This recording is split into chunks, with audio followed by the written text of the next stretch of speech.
ವೀಕ್ಷಕರೇ ನಮಸ್ಕಾರ. ತಮ್ಮ ಪರಿಚಯ ವಾಹಿನಿಗೆ ಸುಸ್ವಾಗತ. ಆತ್ಮೀಯರೇ, ನಮ್ಮ ಸನಾತನ ಹಿಂದೂ ಧರ್ಮದಲ್ಲಿ ಪ್ರಭು ಶ್ರೀರಾಮಚಂದ್ರರ ಸ್ಥಾನ ಬಹಳ ಮಹತ್ವವುಳ್ಳದ್ದು. ಕೋಟ್ಯಾಂತರ ಭಕ್ತಾದಿಗಳ ಆರಾಧ್ಯ ದೈವ ಪ್ರಭು ಶ್ರೀರಾಮಚಂದ್ರರು. ಭಗವಾನ್ ಪ್ರಭು ಶ್ರೀರಾಮಚಂದ್ರರು ಮಹಾವಿಷ್ಣು ದೇವರ 7ನೇ ಅವತಾರ. ಪ್ರಭು ಶ್ರೀರಾಮಚಂದ್ರರನ್ನು ಆದರ್ಶ ವ್ಯಕ್ತಿ, ಅತ್ಯುತ್ತಮ ರಾಜ ಹಾಗೂ ಮರ್ಯಾದಾ ಪುರುಷೋತ್ತಮ ಎಂದು ಕರೆಯಲಾಗುತ್ತದೆ.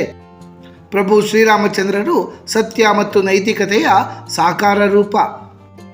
ಪುತ್ರರಾಗಿ, ಸಹೋದರರಾಗಿ, ಪತಿಯಾಗಿ, ಸ್ನೇಹಿತನಾಗಿ, ರಾಜನಾಗಿ, ಹೀಗೆ ಎಲ್ಲ ರೀತಿಯಲ್ಲಿಯೂ ಪ್ರಭು ಶ್ರೀರಾಮಚಂದ್ರರ ಜೀವನ ಆದರ್ಶಪ್ರಾಯ ಮತ್ತು ಅನುಕರಣೀಯ.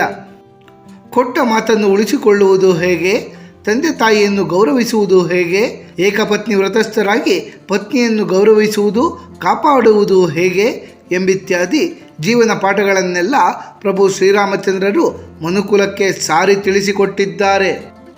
ಶ್ರೀರಾಮ ಎಂಬ ತಾರಕ ಮಂತ್ರವನ್ನು ಜಪಿಸುವುದೇ ಮಹಾಭಾಗ್ಯ. ಎಲ್ಲ ಕಷ್ಟಗಳಿಗೂ ಪರಿಹಾರವನ್ನು ಹಾಗೂ ಅಭಯವನ್ನು ನೀಡುವ ಮಹಾಮಂತ್ರವೇ ಶ್ರೀರಾಮನಾಮ. ರಾಮ ಎನ್ನುವ ಹೆಸರು ವಿಶ್ವದ ಪ್ರಭಾವಶಾಲಿ ಮತ್ತು ಪವಿತ್ರ ಹೆಸರಾಗಿದೆ. ರಾಮನಾಮವನ್ನು ಜಪಿಸಿದರೆ ರಾಮದೇವರು ಸದಾ ನಮ್ಮನ್ನು ಸಂರಕ್ಷಿಸಿ ಕಾಪಾಡುತ್ತಾರೆ. ಒಮ್ಮೆ ಪಾರ್ವತೀ ದೇವಿಯವರು ಶಿವಪರಮಾತ್ಮರಲ್ಲಿ ಜ್ಞಾನಿಗಳು ಪಂಡಿತರಾದವರು ವಿಷ್ಣು ಸಹಸ್ರನಾಮವನ್ನು ಓದಬಹುದು. ಆದರೆ ಪಾಮರರು, ಬುದ್ಧಿ ಇಲ್ಲದವರು, ಜಾಸ್ತಿ ಓದದೇ ಇರುವವರು ಹೇಗೆ ವಿಷ್ಣು ಸಹಸ್ರನಾಮವನ್ನು ಪಠಣ ಮಾಡಬೇಕು ಎಂದು ಕೇಳುತ್ತಾರೆ.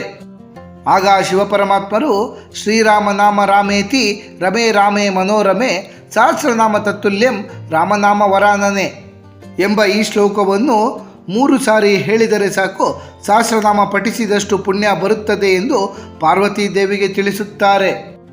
ಅಂತಹ ವಿಶೇಷವಾದ ಶಕ್ತಿ ಶ್ರೀರಾಮನಾಮಕ್ಕಿದೆ. ಹಿಂದೂಗಳ ಹೃದಯ ಸಾಮ್ರಾಟ, ದಶರಥ ನಂದನ, ರಘುವಂಶ ತಿಲಕ, ಮರ್ಯಾದಾ ಪುರುಷೋತ್ತಮ ಪ್ರಭು ಶ್ರೀರಾಮಚಂದ್ರರು ಹುಟ್ಟಿದ ದಿನವೇ ಶ್ರೀರಾಮನವಮಿ. ನಮ್ಮ ಈ ಪ್ರಸ್ತುತ ಸಂಚಿಕೆಯಲ್ಲಿ ರಾಮನವಮಿಯ ಮಹತ್ವವೇನು, ರಾಮನವಮಿಯನ್ನು ಹೇಗೆ ಆಚರಣೆ ಮಾಡಬೇಕು ಎಂಬಿತ್ಯಾದಿ ಕುತೂಹಲಭರಿತ ಮಾಹಿತಿಗಳನ್ನೆಲ್ಲ ಒಂದೊಂದಾಗಿ ತಿಳಿದುಕೊಳ್ಳೋಣ. ಹಿಂದೂ ಧರ್ಮ ಸಂಜಾತರಿಗೆ ರಾಮನವಮಿ ಅತ್ಯಂತ ಮಹತ್ವದ ಧಾರ್ಮಿಕ ಹಬ್ಬ. ಚೈತ್ರ ಮಾಸದ ಶುಕ್ಲ ಪಕ್ಷದ ನವಮಿಯ ದಿನದಂದು ಮಹಾವಿಷ್ಣು ದೇವರ 7ನೇ ಅವತಾರವಾದ ಪ್ರಭು ಶ್ರೀರಾಮಚಂದ್ರರು ಜನಿಸಿದರು. ಈ ದಿನ ಪುನರ್ವಸು ನಕ್ಷತ್ರದಲ್ಲಿ, ಕರ್ಕಾಟಕ ರಾಶಿಯಲ್ಲಿ, ತ್ರೇತಾಯುಗದಲ್ಲಿ ಅಯೋಧ್ಯ ನಗರಿಯಲ್ಲಿ ಪ್ರಭು ಶ್ರೀರಾಮಚಂದ್ರರು ಜನಿಸಿದರು. ಈ ವರ್ಷ ಏಪ್ರಿಲ್ 17ರಂದು ಬುಧವಾರ ರಾಮನವಮಿ ಹಬ್ಬವನ್ನು ಆಚರಿಸಲಾಗುತ್ತಲಿದೆ. ಅಯೋಧ್ಯ ನಗರಿಯಲ್ಲಿ ರಾಮ ಮಂದಿರ ಉದ್ಘಾಟನೆಯಾಗಿ ಬಾಲರಾಮರು ಪ್ರತಿಷ್ಠಾಪನೆಗೊಂಡ ವರ್ಷವಿದಾದ್ದರಿಂದ ಈ ವರ್ಷದ ರಾಮನವಮಿಯ ಸಂಭ್ರಮಾಚರಣೆ ತುಸು ಹೆಚ್ಚೆಂದೇ ಹೇಳಬಹುದು. ವಾಲ್ಮೀಕಿ ರಾಮಾಯಣದಲ್ಲಿ ಉಲ್ಲೇಖಗೊಂಡಿರುವಂತೆ ಅಯೋಧ್ಯೆಯ ರಾಜ ದಶರಥರಿಗೆ ಕೌಸಲ್ಯೆ, ಕೈಕೇಯಿ ಹಾಗೂ ಸೌಮಿತ್ರೆ ಎಂಬ 3 ಪತ್ನಿಯರಿರುತ್ತಾರೆ. ಆದರೆ ಯಾರಿಗೂ ಪುತ್ರ ಸಂತಾನವಿರುವುದಿಲ್ಲ. ಪುತ್ರ ಸಂತಾನವನ್ನು ಪಡೆದುಕೊಳ್ಳಲು ರಾಜ ದಶರಥರು ಗುರು ವಶಿಷ್ಠರ ಸಲಹೆಯ ಮೇರೆಗೆ ಪುತ್ರಕಾಮಿಷ್ಠಿ ಯಾಗವನ್ನು ಮಾಡುತ್ತಾರೆ. ಆ ಯಜ್ಞ ಮುಗಿದ ನಂತರ ಅಗ್ನಿದೇವರು ಯಜ್ಞಕುಂಡದಿಂದ ದಿವ್ಯ ಪಾಯಸದ ಪಾತ್ರೆಯೊಂದಿಗೆ ಕಾಣಿಸಿಕೊಳ್ಳುತ್ತಾರೆ. ಆ ದಿವ್ಯ ಪಾಯಸವನ್ನು ದಶರಥ ರಾಜರು ತಮ್ಮ 3 ಪತ್ನಿಯರೊಂದಿಗೆ ಹಂಚಿಕೊಳ್ಳುತ್ತಾರೆ. ಪಾಯಸವನ್ನು ತಿಂದ ಕೆಲವು ದಿನಗಳ ನಂತರ ಪ್ರಭು ಶ್ರೀರಾಮಚಂದ್ರರು ಕೌಸಲ್ಯೆಯ ಗರ್ಭದಿಂದ, ಭರತರು ಕೈಕೇಯಿಯ ಗರ್ಭದಿಂದ ಹಾಗೂ ಲಕ್ಷ್ಮಣ ಶತ್ರುಘ್ನರು ಸೌಮಿತ್ರೆಯ ಗರ್ಭದಿಂದ ಜನಿಸುತ್ತಾರೆ. ಅಯೋಧ್ಯೆಯ ರಾಜ ದಶರಥರು ಹಾಗೂ ಕೌಸಲ್ಯೆಯ ಪುತ್ರರಾಗಿ ಮಹಾವಿಷ್ಣು ದೇವರ 7ನೇ ಅವತಾರವಾಗಿ ಪ್ರಭು ಶ್ರೀರಾಮಚಂದ್ರರು ಜನಿಸುತ್ತಾರೆ. ಪ್ರಭು ಶ್ರೀರಾಮಚಂದ್ರರು ಜನಿಸಿದ ಚೈತ್ರ ಮಾಸದ ಶುಕ್ಲ ಪಕ್ಷದ ನವಮಿಯ ದಿನವನ್ನೇ ಶ್ರೀರಾಮನವಮಿ ಎಂದು ಆಚರಿಸಲಾಗುತ್ತದೆ. ನಮ್ಮ ಧಾರ್ಮಿಕ ನಂಬಿಕೆಗಳ ಪ್ರಕಾರ ದೇವತೆಗಳು ಹಾಗೂ ದೇವರುಗಳ ಅವತಾರವನ್ನು ಎತ್ತಿದ ದಿನದಂದು ಈ ಭೂವಸುಂದರೆಯ ಮೇಲೆ ಅವರ ದೈವೀ ತತ್ವಗಳು ಹೆಚ್ಚಿನ ಪ್ರಮಾಣದಲ್ಲಿ ಕಾರ್ಯನಿರತವಾಗಿರುತ್ತವೆ. ಶ್ರೀರಾಮನವಮಿಯಂದು ಶ್ರೀರಾಮ ತತ್ವವು ಎಂದಿಗಿಂತಲೂ 1000 ಪಟ್ಟು ಹೆಚ್ಚು ಈ ಭೂಮಿಯಲ್ಲಿ ಕಾರ್ಯನಿರತವಾಗಿರುತ್ತದೆ. ಹೀಗಾಗಿಯೇ ಈ ದಿನ ಶ್ರೀರಾಮ ನಾಮ ಜಪ ಹಾಗೂ ರಾಮದೇವರ ಉಪಾಸನೆಯನ್ನು ಮಾಡುವುದರಿಂದ ಕೆಟ್ಟ ಶಕ್ತಿಗಳೆಲ್ಲ ನಿವಾರಣೆಯಾಗುತ್ತವೆ.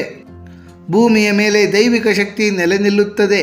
ಈ ದಿನ ಭಗವಾನ್ ಶ್ರೀರಾಮಚಂದ್ರರನ್ನು ಭಕ್ತಿಯಿಂದ ಪೂಜಿಸುವವರು ತಮ್ಮ ಜೀವನದುದ್ದಕ್ಕೂ ದುಃಖ ಹಾಗೂ ತೊಂದರೆಗಳಿಂದ ಪರಿಹಾರವನ್ನು ಕಂಡುಕೊಳ್ಳುತ್ತಾರೆ. ಶ್ರೀರಾಮನವಮಿ ಹಬ್ಬದ ಆಚರಣೆ ಹೇಗೆ? ಶ್ರೀರಾಮನವಮಿ ಹಬ್ಬದ ಪ್ರಮುಖ ಉದ್ದೇಶವೆಂದರೆ ಈ ಭೂಮಿಯಲ್ಲಿರುವ ಪ್ರತಿಯೊಬ್ಬ ಮನುಷ್ಯನೂ ಸಹ ಪ್ರಭು ಶ್ರೀರಾಮಚಂದ್ರರಲ್ಲಿದ್ದ ಗುಣಗಳನ್ನು ತನ್ನಲ್ಲಿ ಅಳವಡಿಸಿಕೊಂಡು ಬೆಳೆಸಿಕೊಳ್ಳಬೇಕು ಎಂಬುದಾಗಿದೆ.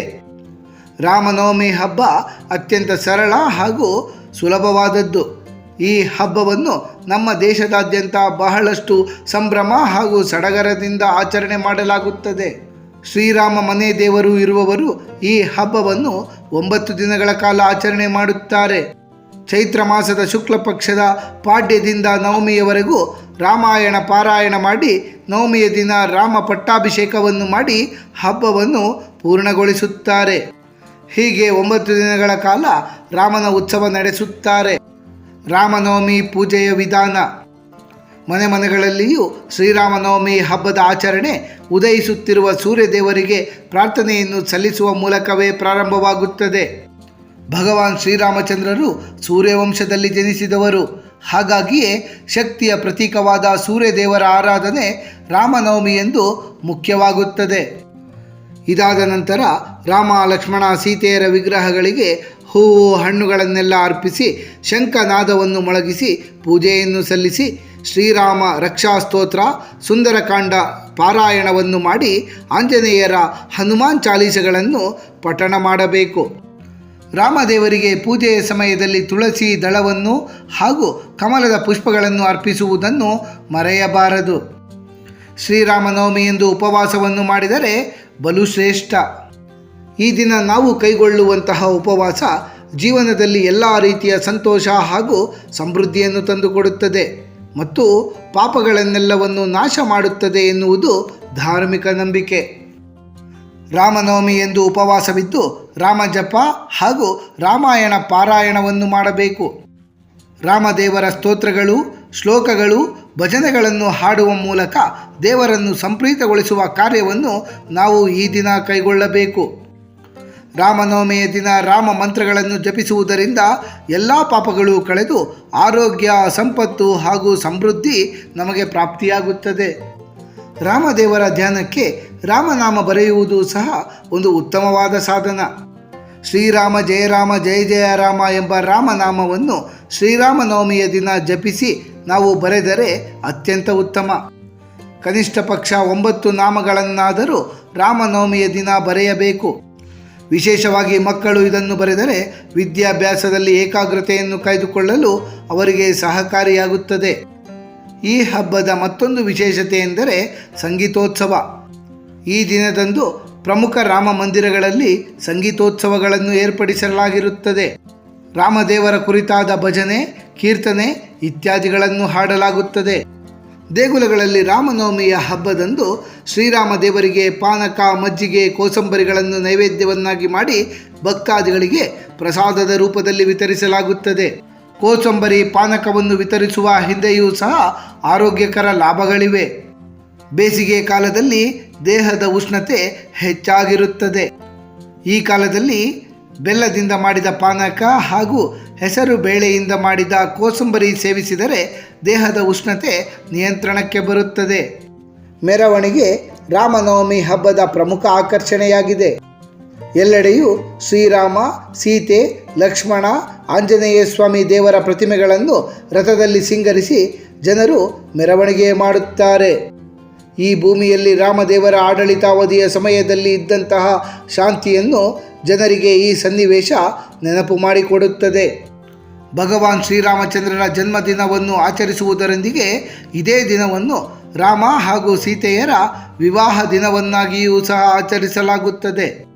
ಬಹಳ ವಿಶೇಷವಾಗಿ ಶ್ರೀರಾಮನವಮಿಯಂದು ತೆಲಂಗಾಣ ರಾಜ್ಯದ ಭದ್ರಾಚಲಂನಲ್ಲಿ ಸೀತಾರಾಮರ ಕಲ್ಯಾಣೋತ್ಸವವನ್ನು ಆಚರಿಸಲಾಗುತ್ತದೆ. ಈ ಸಮಾರಂಭದಲ್ಲಿ ಪಾಲ್ಗೊಳ್ಳಲು ದೂರ ದೂರುಗಳಿಂದಲೂ ಭಕ್ತಾದಿಗಳು ಆಗಮಿಸುತ್ತಾರೆ.